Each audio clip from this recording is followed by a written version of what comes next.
nga njagala bategeeza ku lw'obulungi bw'eggwanga Uganda n'obulungi bw'ekibiina kya National Unity Platform n'obulungi bw'enkyukakyuka gye twagala, Buwemba Habibu interest yange y'okubwesimbawo ku bwa member wa parliament njiresse njitadde ebbali era tusobole okutambuza emirimu gya struggle nga tugasse bulungi abantu. Viva Buwemba, viva! Viva Buwemba, viva! Era olwamaze okutuuka ku kusalawo okwo ne ngamba nti nina okuyita press conference ne bannange bonna be tubadde nabo mu race twegatte banneegatteko mu lutabaalo luno olwenkulembeddemu tulabe nga tulwana olutalo olugazi.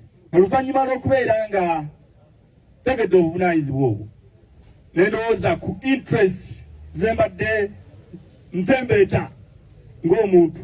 Interest namba emu kwe kweyagaliza ekifo kya member wa parliament, yingire parliament nzoganyizeeko eyo. Era Buwemba Habibu nengeraageranya interest zange ng'omuntu ne interest ez'eggwanga n'ekibiina kya National Unity Platform.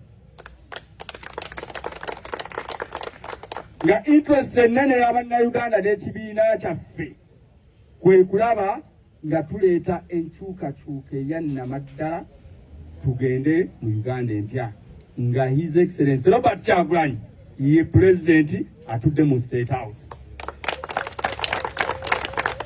Nenzikiriza nti interest y'Abannayuganda ne interest y'ekibiina binene nnyo era byetaaga okusosoowazibwa okusinga interest yange ng'omuntu. Nenkola decision